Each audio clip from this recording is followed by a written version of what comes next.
ნარკოდანაშაულთან უკომპრომისო ბრძოლა ქართული ოცნებისთვის ასევე პრიორიტეტული საკითხია. სამართალდამცველთა 24 საათიანი მუშაობის შედეგი კარგად ჩანს ამ მძიმე დანაშაულისთვის დაკავებულთა და ამოღებული ნარკოტიკის რაოდენობითაც.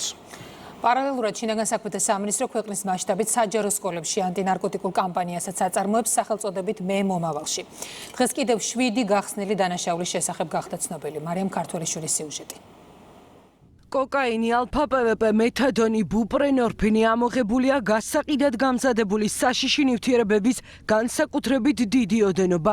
აღმოჩენილია ის ადგილებიც, სადაც დაკავებულები ეგრეთ წოდებული დადების მეთოდით ნარკოტიკებს მომხმარებლებისთვის ტოვებდნენ.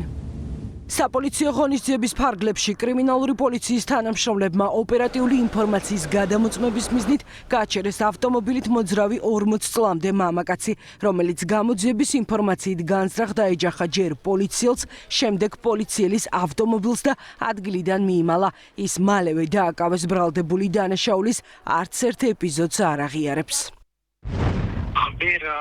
მან მითხრა, როცა მიუახლოვდნენ პირები, არავინ არ იყო პოლიციის ფორმით და მან არ ეცოდა, რომ ეს პოლიცია.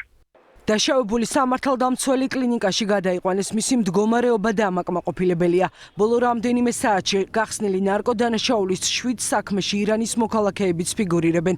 2-დან 1 შხრეკის დროს განსაკუთრებით დიდი ოდენობით აკრძალული ნივთიერება და სავარაუდოდ რეალიზაციის შედეგად მიღებული ფული უპოვეს. 7 ბრალდებულს შორის 1 ახალგაზრდა ქალია. საზოგადოებას დავპირდით 8 თვის წინ, რომ გადაულშავთან ბრძოლა იქნებოდა ერთ-ერთი მთავარი ჩვენი პრიორიტეტი.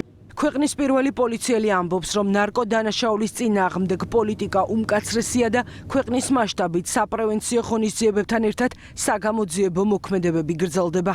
მხოლოდ 2025 წელს 5000-ზე მეტი ნარკოდანაშაულს ჩართული ადამიანი იქნა ჩვენს მიერ დაკავებული და 2000-ზე მეტი ნარკორეალიზაციაში ჩართული. მიმდინარე წელს მხოლოდ შემიძლია გითხრათ, რომ 300-მდე ნარკორეალიზაციაში ჩართული ადამიანი არის დაკავებული და მინდა კიდევ ერთხელ საზოგადოებას დავპირდე, რომ ჩვენ ამ მიმართულებით გავაგრძელებთ უმკაცრეს პოლიტიკას. სახელმწიფო და ყველა ის სტრუქტურა, რომელიც ჩართული არის ამ პროცესში და ნარკოდანაშაულის წინააღმდეგ ბრძოლაში, გამოიყენოს ყველა იმ მექანიზმს, რომ ჩვენი მოსახლეობა, ჩვენი ახალგაზრდები დაცული იყვნენ ამ ძალიან მავნე სენისგან, რომელიც ასე ვთქვათ, კლავს ჩვენს ახალგაზრდობას. შემცირებული ნარკოტიკების რეალიზაცია და ნარკოტიკებზე შეზღუდული ხელმისაწვდომობა. ნარკოდანაშაულის შესახებ ბოლო რამდენიმე თვის სტატისტიკა და ამოღებული ნარკოტიკების უპრეცედენტო რაოდენობა.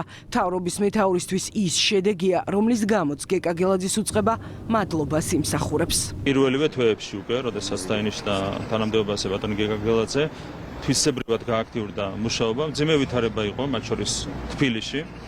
თბილისის ცენტრალურ უბნებში განსაკუთრებულად და თქვენ იცით, რომ აქ ეს პრობლემა პრინციპულად მოგვარდა და ესეც არის გეკა გელაძის დამსახურება და შინაგან საქმეთა სამინისტროს დამსახურება.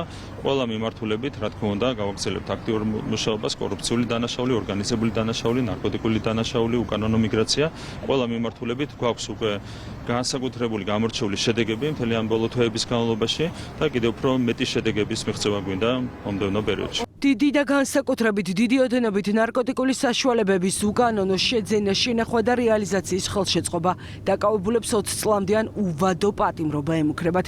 ნარკოდანაშაულის წინააღმდეგ საგამოძიებო მოქმედებები ქვეყნის მასშტაბით გრძელდება.